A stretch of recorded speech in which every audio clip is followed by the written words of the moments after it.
lesson. Nits, self-taught. Next year, Philly, my hand to God, she's going to be at Carnegie Hall. But you, I let you have her now at the old price, okay? Which is anything you want to give me. Anything you want to give him? Well, he's worth a lot. That's Woody Allen, the incomparable Woody Allen, of course, who is the subject of this special edition of At the Movies called What Makes Woody Run? I'm Gene Siskel, film critic of the Chicago Tribune. And I'm Roger Ebert, film critic of the Chicago Sun-Times. Some filmmakers are born and others are made, and Woody Allen, I think, belongs in the second category.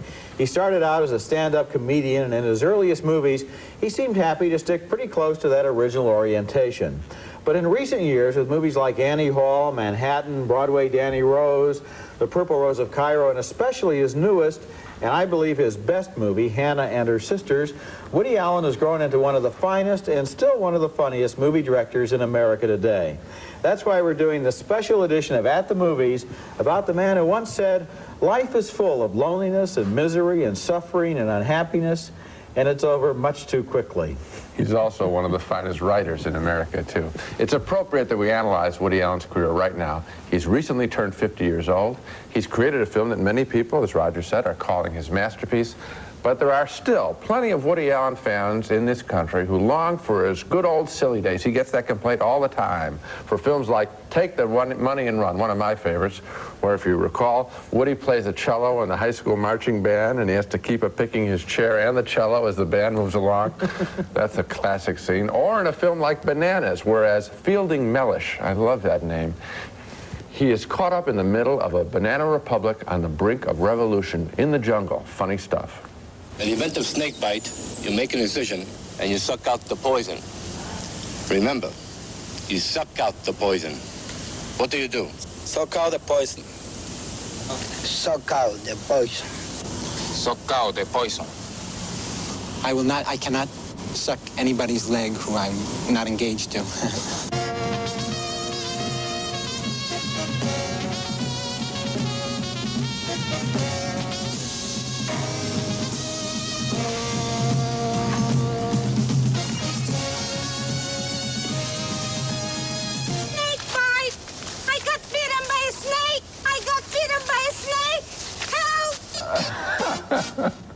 Suck out the poison. Roger, I want to just tell you one quick story. I took two of my nephews, they were aged 9 and 8, I think, at the time, to that movie.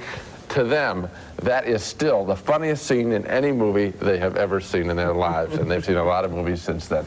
Allen would film many more gag-filled movies like that one, including the almost surreal Sleeper and the goofy Everything You Wanted to Know About Sex. But suddenly, in 1977, he grew up on film and created his Oscar-winning masterpiece, Annie Hall, a film combining tenderness with gags. Yeah, where's the spider? Is it in the bathroom? Okay. Hey, don't squish it, and after it's dead, flush it down the toilet, okay? And flush it a couple of times. Darling, I've been killing spiders since I was 30, okay? It's a very big spider. Yeah? A lot of trouble. There's 2 of them. 2? Yep, I didn't think it was that big, but it's a major spider. You got a broom or something with a snow it's shovel at your maybe or house. I something? think I left it there. I'm sorry. Let me have this. Oh, what are you doing? What are you doing? Honey, there's a spider in your bathroom the size of a Buick. A good gag, but isn't their relationship nice? And that's what we're talking about in the development of his career. As Allen's career has developed over the last 17 years, he's been drawn to more serious material in films like Interiors, of course, and he seems to have struck his finest balance, I think, in his latest film, Hannah and Her Sisters, featuring Mia Farrow as a together sister who is kept busy trying to keep her quarreling parents together. We were making a commercial down at the mayor's office, and there was this young, good-looking salesman, and your mother was throwing herself at him in a disgusting way. And when she found she was too old to seduce him, that he was just embarrassed by her. Liar! Liar! And at lunch, she got drunker and drunker, and finally she became Joan Collins. All my life, I've had to put up with insults from this non-person, this haircut that passes for a man. I could never support it. It's a good thing we had a talented daughter. I can only hope that she was mine. With you as her mother, her father could be anybody in Actors' Equity. Again, great gags there, but that serious tone at the end about alcoholism. Of course, the parents there, the late Lloyd Nolan and Mia Farrow's real mother, Maureen O'Sullivan. That scene is more sweet and lifelike than just flat-out funny, and that's the course of Woody Allen's career. Some people complain, why can't he make the old funny ones? Well, my new answer is, he already has made those, and you can rent them on cassette, thankfully. He's now making funny and serious ones, too, and they're worth seeing as well. And somehow, those films last a little longer in your mind after you leave the theater. What we have here, I think, is nothing less than a world-class filmmaker. Not just an American filmmaker, a world-class filmmaker at the top of his form. And frankly, you know, this is strange speculation, but if he continues to just try to repeat himself with slapstick, gag-ridden movies over and over and over again, the same people will probably be complaining, why doesn't he ever try anything more serious, you know? He writes these great articles for the New Yorker, and then he just gives us that old stuff. So the fact is that Woody is growing, and it's fun each time to see in a movie what he's discovered next, what he's thinking of now, what's on his mind lately. And yet, his source material is New York City and the neuroses in that city. So what's amazing to me is he still is stretching while shooting basically in the same area. Of course, you could say that there are enough neuroses in New York City to keep him engaged in new movies for a long time. Coming up next at the movies, where did Woody Allen come from and why did he wind up where he is? The Woody Allen character says at the beginning of Annie Hall that he had a fairly normal childhood, but then we see his whole house shaking as a roller coaster rockets past the living room window. A lot of his humor is like that. He has mundane hopes and fears with a background of the bizarre and the ridiculous. Woody was born in the Flatbush area of Brooklyn, and as a teenager he sold jokes at 50 cents apiece to New York gossip columns before he got his first real job as a gag writer for nightclub and early television personalities. He remembers those days in a scene from Annie Hall. Stop right in the middle, and then I open with some jokes. Now, that's where I need you right there. For instance, like I say, hey, I just got back from Canada. You know, they speak a lot of French up there. The only word I remember is Jeanne d'Arc. Means the lights out in the bathroom. Oh, I met a big lumberjack. Jesus, this guy's pathetic. Look at him mincing around. Boy, he thinks he's real cute. You want to throw up. If only I had the nerve to do my own jokes. I don't know how much longer I can keep this smile frozen on my face. I'm in the wrong business, I know it. Well, before long, Woody himself was standing in front of audiences as a leading member of the late 50s, early 60s generation of great original stand-up comics like Lenny Bruce, Mort Saul, and Bob Newhart. His humor was personal and confessional and intellectual, and just the opposite of the comic that he plays in this scene from Broadway Danny Rose. You know, Danny used to be a performer himself. Sure. Well, he worked at Catskills. Yeah, did all the old jokes and stole from everybody. He was exactly the kind of comic you think he'd be. Tell me, God bless you, darling. Let me ask you a question, sweetheart. How old are you? Just tell me how old you are. 81. 81 years old. Isn't that fantastic? No, really. She's 81. It's fantastic. I mean, it's just unbelievable. You don't look a day over 80. No, I mean, I'm just kidding, darling, really. I love you, sweetheart. You're really, really beautiful. What sign are you, darling? You know what sign you are? What? What? She says what? She's great. As Woody Allen grew more successful as a comedian, a writer, and a movie director, he grew more and more self-conscious about his fame. And in recent years, all of his films have been shot in secrecy. He doesn't even give them titles until they're ready to be released. It'll be Woody Allen's winter picture, Woody Allen's summer picture. He confesses that he's not sure how to handle the role of famous movie director, and you can see that in this scene from his autobiographical movie, Stardust Memories. 3 little words, 8 little letters, which simply mean I love you.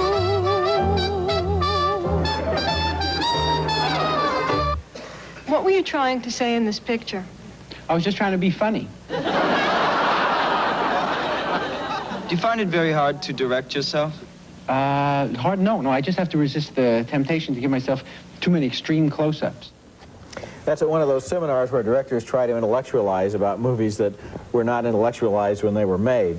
Woody Allen explained himself once by saying he was obsessive about things. A line of thinking, he said, will appear in his mind and work its way through his conversation for weeks and months and then eventually end up in the mouth of one of his characters.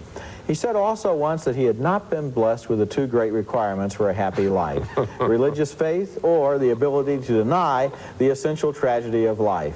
When those were being passed out to other people, he told me what he got was the ability to write one-liners. And aren't we lucky? Now, you go back and tell history of Woody Allen and what his roots are. I'll tell you one story he told me that was kind of funny, because one of my favorite scenes is in Annie Hall, when you see the little Woody Allen character being hectored by his uncle, Joey Nichols. And the guy says, and he slaps a nickel on his head, "Joey, you know me, Joey, 5 pennies." And we see the little Woody Allen character walk right in front of the camera and say, "What up?" And I can't repeat the last line. And I said to him, "Were you like that kid? Did you find adults insufferable?" Always trying to be like, he says, "Absolutely he was." So here is this little kid who always saw through the pretense of things. And that's what we see running through a lot of his films. He sees through the pretense of relationships. In Annie Hall, we see the subtitles. He sees through the pretense of relationships in Hannah and her sisters. He sees through the pretense of a lot of things. And he's been seeing through that ever since he was a kid. There's another level there. He does see through the pretense as a child, but also as a child he envies the fact that adults seem not to be able to see through the pretenses. In other words, these people over here don't realize how ridiculous they are to think that they can fall in love and have a family and be married and live happily ever after. And here's little Woody over in the corner, and he'd like to fall for those pretenses, but he can't. He's caught by his intelligence, and so he's left to make jokes about things that I think secretly sometimes he envies. I may be a little too deep there, but I think there's something there. Yeah, but remember when that couple walks across the street in Annie Hall and he says, they're so perfectly matched, Shelley Heck, he says, "Why are you so happy?" And he says, "We don't have a brain in our heads." I don't know that he envies them. Now, coming up next at the movies, we select and analyze some of our favorite scenes from Woody Allen's movies, and that could go on for hours. Continuing our tribute to Woody Allen, we're now going to pick a couple of our favorite Woody Allen scenes. Where do you begin? I already mentioned the cello playing scene in Take the Money and Run. More recently, I still marvel at that scene in The Purple Rose of Cairo. Woody has a character literally come off a movie screen and talk to one of the people seated in the theater, back in the theater, Mia Farrow, a moviegoer that has a crush on the actor. You know, I still can't get over the fact that 24 hours ago I was in an Egyptian tomb. I didn't know any of you wonderful people. And here I am now. I'm on the verge of a madcap Manhattan weekend. My God, you must really love this picture. Me?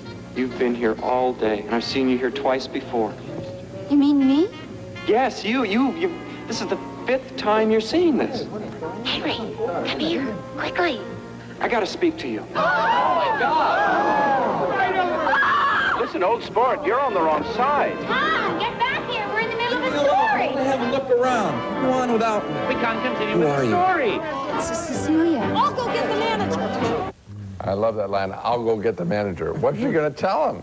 Now, I've said this before. I consider that wonderful scene a tribute to all the lonely moviegoers of the world who have ever felt a special rapport with any actor or actress. Doesn't have to be a big star, just someone that you think communicates directly to you, because it's that communion that is so real and tangible and so much a part of the movie-going experience. And Woody Allen, artist that he is, captures that extraordinary experience in that remarkable scene. It's one of the great scenes about the movies. It's one of the great symbolic scenes about the way we feel when we sit there in the theater. Right. One of my favorite moments in a Woody Allen movie is from Manhattan, where Woody plays a successful writer who is in love with a teenage girl played by Mariel Hemingway. And in this scene, Woody thinks he wants to break up with her, and notice how delicately, this is Woody the writer now, how delicately the dialogue leads up to the moment where Hemingway sees right through all of his words. Hey, come on, this was supposed to be a temporary fling, you know that. You met someone? Don't stare at me with those big eyes. Jeez, you look like one of those barefoot kids from Bolivia who needs foster parents. Have you been seeing someone? No. Yes. Someone older. I mean, you know, no, not as old as I am, but in the same general ballpark as me. Gee, now I don't feel so good. It's not right. You know, you shouldn't get hung. I mean, you should open up your life. You should see, you know, you've got to. You keep stating it like it's to my advantage when it's you that wants to get out of it. Yeah, that's wonderful dialogue. And there's something else I want to talk about in connection with that scene. Obviously, as you were watching it, you saw the bands at the top and the bottom and then the wide picture. Woody Allen shot that movie in widescreen, and when it was released to video cassette, he insisted that it be released with the bands at the top and bottom to maintain his original aspect ratio. Usually in cassettes, they blow it all up to television screen size and then they pan back and forth. Right. And that wasn't the movie he made. And that attention to technical detail and that pride in the technique of his film is really a hallmark of his Let's give work. some more credit to some of the people that have worked on him. One of his producers, Robert Greenhut. One of his editors, Susan Morris. Gordon Willis has been one of his cinematographers. He's kept people along, a team of workers along, and I've forgotten a few names. Those are the ones that come to mind the most. And he has a team that is loyal to him because they make quality pictures, technically quality pictures as well as great films. So that when you look at them, you know that they're going to look right. Next at the movies, Woody Allen is one of America's best directors, but he's never been one of America's most successful directors at the box office, and we're going to ask why that is. We've talked about how good Woody Allen's pictures are, and so then in that case, why don't more people go to see them? Woody Allen's movies usually make a little money, but they've never made a whole lot of money, like, for example, the movies of a Steven Spielberg or a George Lucas. Everyone thinks Annie Hall was a big hit, but actually it made less money than any other film that ever won the Academy Award for Best Picture. One reason for Woody's uneven box office record, I think, is that he keeps trying to do new things. He does not deliver the same film again and again. For example, he's a big admirer of the great Swedish director Ingmar Bergman, and so he made his own Bergman-esque film named Interiors that was deep and depressing and the last thing that anyone expected from Woody Allen. I feel I want to be by myself for a while. Consequently, I've decided to move out of the house. Now, I don't know how I'll feel about it when I finally do it, and it's not irrevocable, but I feel it's something I have to try. As I say, it's not an irrevocable situation. It's a separation, maybe for the best. It may not. But I wanted to lay it on the table in front of everyone so that everything is open and as direct as possible. A Rift in a Family, the same subject he returns to in Hannah and Her Sisters. Another great hero of Woody's is Federico Fellini, the Italian who makes autobiographical films that are filled with lots of music and movement.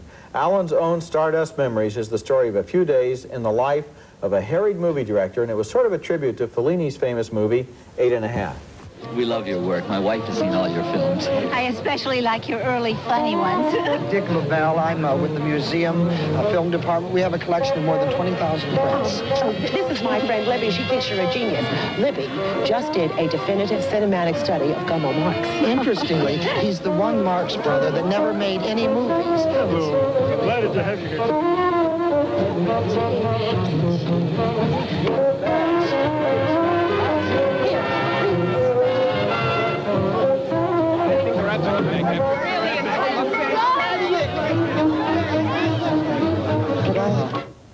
Okay, my chance. I'll give you a reason why Woody Allen's films aren't as popular as, say, Steven Spielberg's. Allen doesn't want them to be. He's making movies for himself, as Spielberg has often said he has done. The difference, though, is in the two men. One is a 50-year-old New York intellectual who reads more than he watches movies or TV, and the other is about a 39-year-old Arizonan and Californian who is a product of thousands of hours in front of a TV set.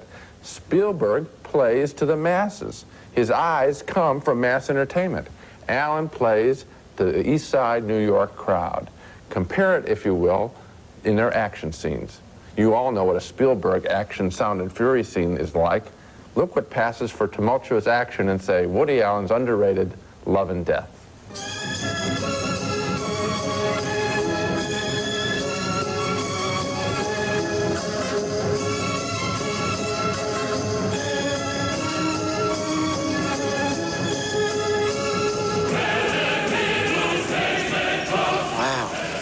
That looks completely different when you're in the middle of it than it does to the generals up on the hill.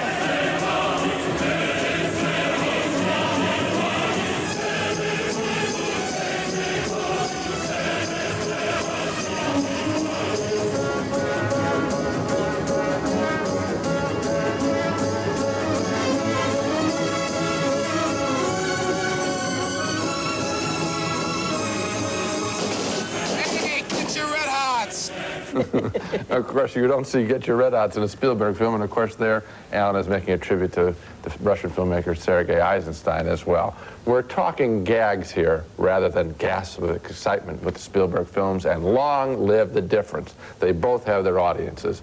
Woody Allen may achieve commercial success with Hannah and Her Sisters. I think it's going to be a big hit. But if it doesn't, I don't think it's going to kill him. And certainly, it won't kill his film, which will last forever. Or as he might say, at least for a long time. Once when I interviewed him, he said that he liked to keep his movies within a certain budget because it gave him the freedom to follow his whims. For example, he made a movie called Zelig, which was a pseudo-documentary. He made a movie called Midsummer Night's Sex Comedy, which I didn't like very much, which was kind of a whimsical little romance.